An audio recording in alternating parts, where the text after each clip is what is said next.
me, sir.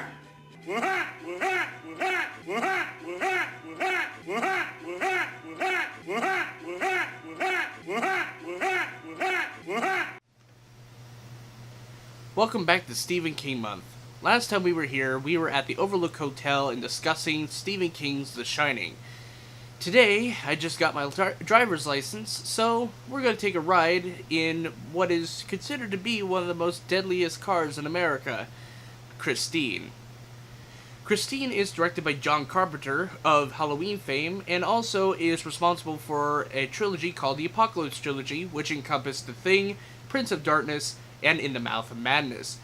And in typical John Carpenter fashion, he also did the music for this one. When Arnie Cunningham, a nerd who has little self-respect for himself, since his family doesn't seem to have any sort of leeway with him as a kid, he stumbles across a car that is considered to be one of the most deadliest cars in America, Christine. Something about this car calls to him, and he goes and buys the car for $250. Afterwards, his outward appearance as well as his personality starts to change. Christine as a car has given him an effect that most people would say is kinda rude. He goes after his family, he goes after his friends for not liking his car. He seems to think that because, well, he has a car, that makes him better than anyone else.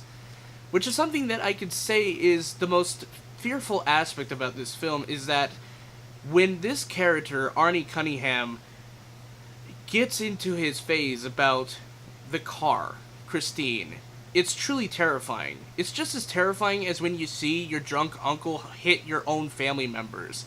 It's just as terrifying. Like, there's one sequence in this film that was the most realistic. I mean, not really the most realistic, come on, it's John Carpenter, but the fact that this character, in one scene where his mother is very distraught, you see her cry, you see her face just give off this emotion of fear and dread because of her son, who has been slowly losing his likable personality throughout the entire film, makes you a bit more sympathetic for the parents who, in the beginning, you had little sympathy for. It's kind of a backwards way of trying to make us care about our characters, but it works to its benefit.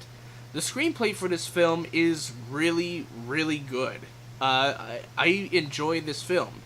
This is a cheesy film, I will have to say, but it's one thing that strikes me up about this film, as well as many of Stephen King's other works this month, is that there's always a character that has obsession. Don't believe me? Well, at the beginning of the month, we talked about The Dark Tower, and Roland's obsession with the Man in Black causes his other companions to die off. Granted, it's part of the prophecy and whatnot that he has to sacrifice his friends, but that's part of the mythos. Then Jack Torrance has an obsession with trying to finish his book as well as his own alcoholism. The kids from Stand By Me have an obsession with trying to find this dead body while also trying to grow up along the way. Christine is about a guy's obsession with his car. As stereotypical that may sound, it's actually made for a more frightening experience in this one. Seeing how this could easily translate into other addictions, such as drugs and alcohol. And it should be mentioned that during the time of writing this book, King had struggled with a lot of his own addictions, with alcohol and drugs. And, you know, even Cujo was even inspired by the dreams of his own alcoholism. Now, what makes this movie really work? Well, in the opening scene with the song Bad to the Bone, which is the whole soundtrack in general is one of my favorites in a Stephen King movie. In the opening scene, you get to know that Christine is nothing to be fucked around with. Christine essentially smashes a guy's hand with her own hood, and then a guy goes in, sits in the car, and he dies of carbon monoxide poisoning, or carbon dioxide poisoning, or something like that. He dies in a car, that's what I'm saying. We don't really get to know. But it essentially tells the audience that the car is not to be screwed around with. Especially since it's a demon-possessed car that can pretty much do whatever the heck it wants to. But what really makes this movie for me is Arnie Cunningham, played by Keith Gordon.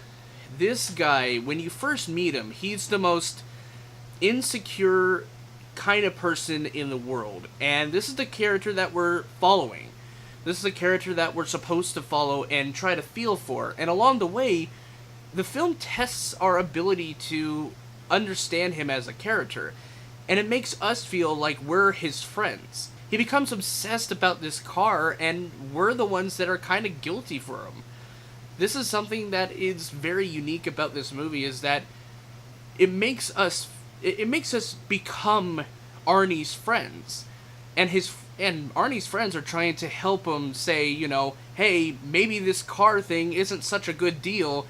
Maybe you should stop obsessing over your car and kind of pay attention to us. It's becoming very unhealthy, and you're turning into someone that we don't like.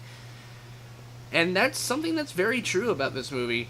And again, in the same instance with alcoholism, you could make that same distinction. Yeah, your personality's changed, you've become quite a monster. So, yeah, we're here for you. And your friend, and the friends of Arnie, and even the audience members, become that sort of voice of reason to Arnie as a main character. As an audience, we become involved in the story, because we truly don't want to see this nice, unassuming kid that we've known from the beginning turn into such a monster. And in the end, he kind of redeems himself in a way. Granted, not in the way that you would want to, but he redeems himself in either case. And it just goes to show that the screenwriting for this movie is truly good. The story is really admirable. It's something that this movie wasn't really one that I wanted to see, because, I mean, when you really think about it, a car being possessed by a demon isn't exactly the one thing you would say that becomes a serious thing. And while Christine doesn't really take the front wheel, in a sense, and drive the movie, Christine, the car, kind of takes a back seat and becomes the plot device for our main characters. Which is something that's kind of odd. It's like having a Michael Myers movie without Michael Myers. Oh, wait. You have a title character called Christine, and yes, well, Christine, the car herself, or itself, don't really know what to call it. I mean, usually cars are referred to as hers or something like that, some sort of vehicle. While she has a personality that knows how to be a personality, she doesn't really become anything meaningful until the very end. Throughout the entire movie, she just becomes a plot device. And it's just kind of weird to me how a movie that's called Christine isn't really about a car named Christine. It's about the characters that interact with Christine, which is okay, I guess. It's okay. It's like a movie like Excalibur. What I'm meaning to say here is that the movie has great stuff with characters, but the title character itself, the car, doesn't really have that big of a voice. I mean, they try to make her have a voice in this movie by having her turn on the car, or not turn on the car, but like turn on the radio. There's like one instance where I just laughed out loud because the song that she plays is just actually kind of funny to be putting into this scene that's supposed to be filled with tension. But it's so great. I mean, the car radio, to give the character of Christine a distinct personality.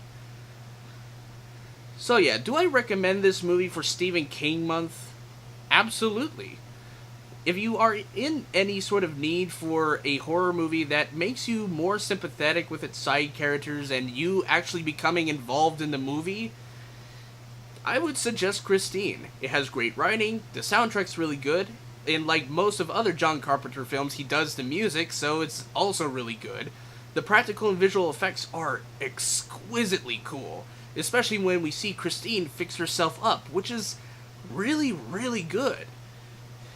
Now, is there any flaws? Yes, some of the lines could have been touched up, and granted, this is an 80s movie trying to be a 70s movie, but that's where my complaints really end. To be honest, I didn't really have way too many complaints about this film. It's honestly one of my favorites of this month so far, aside from Stand By Me and The Shining and pretty much anything else this month except for maybe Dark Tower. But if you are in the mood for a Stephen King movie that you've never seen before, try Christine. She'll take you for a ride like you've never gone before. And I'm going to give Christine an A-. Thank you guys so much for watching my review of Christine, and stay tuned for next week where we are going to go to prison. And I'll let you try to figure out which prison it is. I'll see you guys in the next issue. Peace.